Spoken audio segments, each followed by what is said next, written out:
दोस्तों वक्त के साथ साथ दिमाग भी घूम जाएगा। जी हाँ, इमेजिन करिए कि आपके पास एक ऐसा वॉकी टॉकी आता है जिसमें बैटरी नहीं है, वो डेड है, और अचानक एक पर्टिकुलर समय पे उसमें सिग्नल आता है और आपकी बात 20 साल पुराने किसी शख्स से हो रही है, अनजान शख्स है। आप उसे जानते तक नहीं हैं, आप उसका नाम तक नहीं जानते हैं। वो आपसे आपका नाम लेके आपसे बात कर रहा है और उस बारे में बातें हो रही हैं जो कि आपकी आज के प्रेजेंट से रिलेटेड है। दिमाग घूम गया ना? जी हाँ, इसी टाइम के उलट फेर से रिलेटेड एक थ्रिलिंग वेब सीरीज़ Z5 पे रिलीज़ हो है जिसका नाम है 11-11। मैंने वो वेब सीरीज़ देख ली है। ये वेब सीरीज़ Z5 पे 9 अगस्त को आएगी। चलिए आज न्यूज़ में इस वेब सीरीज़ के बारे में बात करते हैं।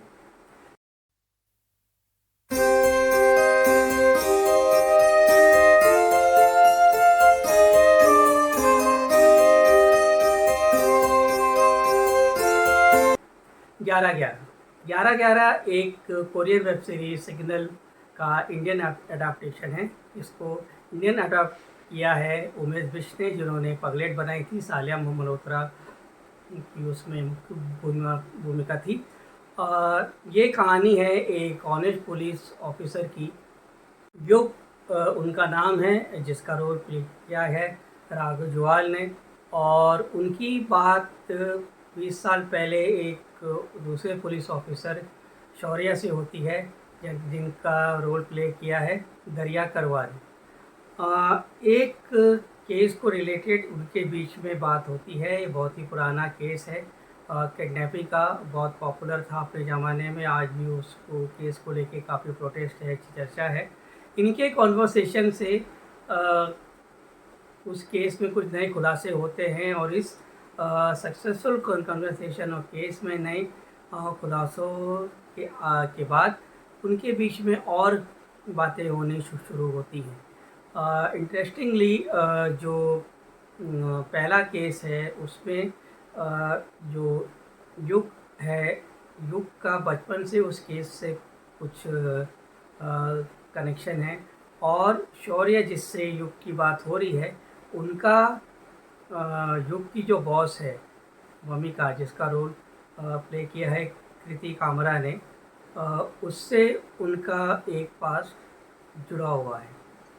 वो इस पास्ट और प्रेजेंट के इस जो जक्स्टापोज को, इस तालमेल को इस थ्रिलर वेब सीरीज़ में उतारा गया है, जिसमें ये क्राइम थ्रिलर है और इसमें मिस्ट्री है, इसमें सस्पेंस है, इसमें थ्रिल्स है, इसमें ड्रामा है और इसमें थोड़ा सा लव और रोमांस भी है। जहाँ तक इसके इंडियन एडाप्टेशन का सवाल है, तो उमेश बिष्ट ने उसको सही तरीके से इंडियन ऑडियंस के लिए के सेंटिमेंट्स के हिसाब से इसे अडाप्ट किया गया है। और जो चीज़ें एक थ्रिलर में हमें मिलनी चाहिए, वो सारी चीज़ों का इसमें ध्यान रखा गया है। इसमें एक मिस्ट्री है, इसमें एक मिस्टीक है, इसके अंदर एक सस्पेंस है, इसके अंदर एक क्यूरियोसिटी है और इंटरेस्ट जो रहता है वो शुरू से लेके 8 एपिसोड के सीरीज़ में शुरू से लेके एंड तक वो इंटरेस्ट आपका बना रहता है। आप इसके अंदर इन्वॉल्व हो जाते हो और धीरे धीरे जब ये कॉन्वर्सेशंस जो हैं, जो पास में जाके उसको बदलने की जो कोशिश की जाती है, तो उसका आगे जाके वो कितना ख़तरनाक होता है, कितना डेंजरस हो जाता है प्रेजेंट के लिए, उसके बारे में ये बातें इसमें कही गई हैं। और इसमें वो सारी चीज़ें हैं जो एक थ्रिलर का जो फ़ैन है, जिनको इस तरह की वेब सीरीज़ थ्रिलर जिसमें एक सीरियल किलर है, मर्डर है, मिस्ट्री है, इन सब में उनको इंटरेस्ट होता है, तो उनको इसमें मज़ा आएगा, उनको इसका इंटरेस्ट इसके अंदर बना रहेगा।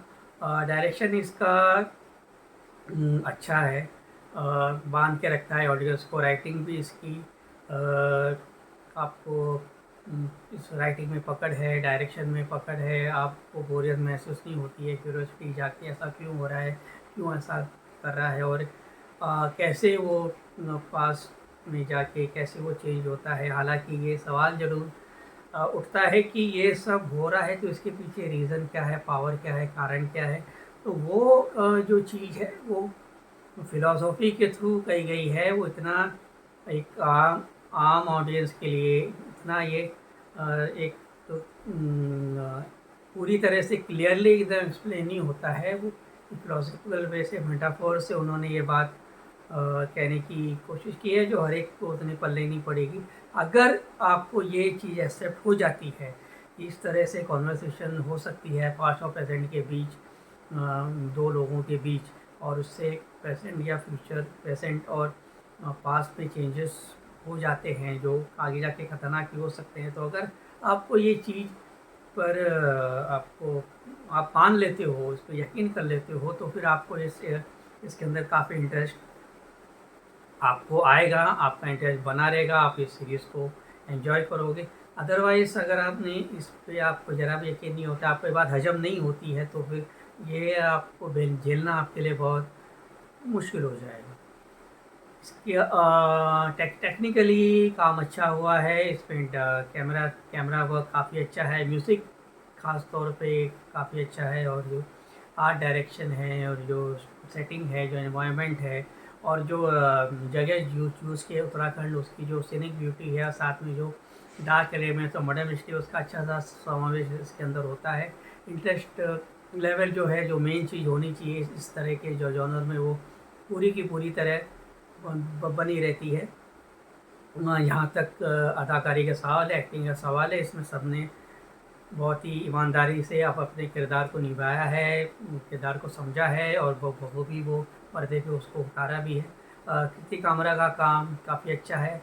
एक सीनियर पुलिस ऑफिसर जो अपने पास को लेके पहले पास से वो लड़ रही हैं, और प्रेजेंट में जो नाइंसाफ़ी उनके डिपार्टमेंट में हो रही है, और एक जो प्रेशर है परिवार का कि उन्होंने अभी तक शादी नहीं की है, उन सारी चीज़ों को लेके वो किस तरह से उनका सामना करती हैं, किस तरह से उनके सामने जो चैलेंजेस आते हैं वो उसको फेस करती हैं, और किस तरह से एक महिला इन जो डोमिनेटेड पुलिस फोर्स में, जहाँ पे मर्दों का जोर ज़्यादा है, वहाँ पे वो अपना एक स्टैंड रखती हैं। इसको बहुत अच्छी तरह से कीर्ति कामरा ने निभाया है। जो कैरेक्टर है जो राघव ने प्ले किया है, वो बहुत ही अच्छे तरह से उन्होंने अभिनय किया है। उनको हम डांस के शोज़ में देखते रहे हैं, हमेशा वो मज़ा करते रहते हैं, कॉमेडी करते रहते हैं, अच्छा लगता है, पॉपुलर भी हैं।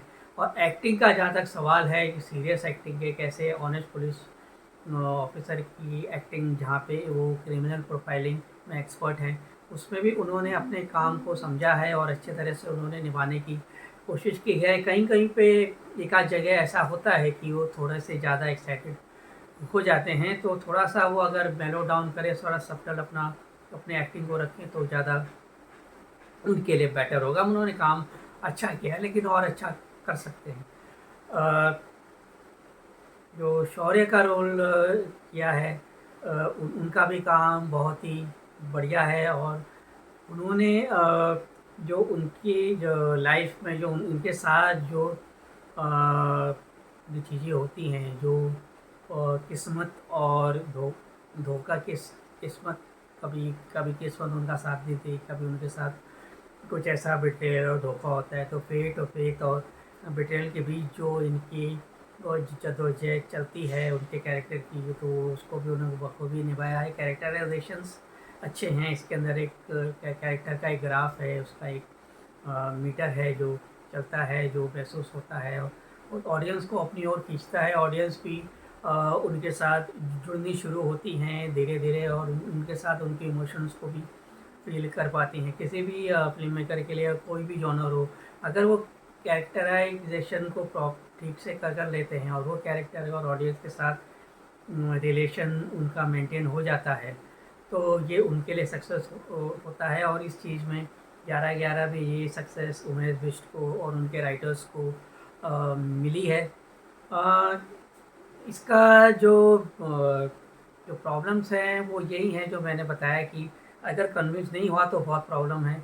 और दूसरी बात ये है कि इसका जो वाइंड अप है वो थोड़ा सा मुझे उतना सशक्त या स्ट्रॉन्ग और पावरफुल नहीं लगा। थोड़ा और हो सकता था। बाकी इसमें कोई ऐसी कोई सोशल मैसेज या सोशल कमेंट्री जैसा को और कोई डीप लेयर या और कोई सतह नहीं है इसके अंदर। एक टाइम के ऊपर जो फिलोसॉफी है, जो आइंस्टाइन के टाइम इज एन इल्यूजन के उनकी सोच से मिलती जुलती है, उन्हीं को उन्होंने बताने की, कहने की कोशिश की है। कहने की कोशिश तो की है, मतलब कहने मतलब ये है कि वो अपनी बात कह जाते हैं। तो मैं पर्पस वही है कि आप इसे मानो या ना मानो वाली बात है। मैंने इसे माना और मुझे इसको अच्छा लगा, मैंने एंजॉय किया, और मैं इसे दूंगा 3.5 स्टार, 3.5 स्टार्स। और ये Z5 पे 9 अगस्त को रिलीज़ होने वाला है। आप इसे देखिए और हमको बताइए कि आपको ये कैसा लगा। हमारा चैनल अभी तक आपने फॉलो नहीं किया है तो हमारा चैनल आप फॉलो करिए, और फिर मिलेंगे अगले रिव्यू में। और अगला हम रिव्यू करेंगे और जल्द। तब तक के लिए मैं आपका अपना विशाल वर्मा आपसे आज्ञा चाहता हूँ। नमस्ते, खुश रहें, आबाद रहें, फिल्में देखते रहें, वेब सीरीज़ देखते रहें।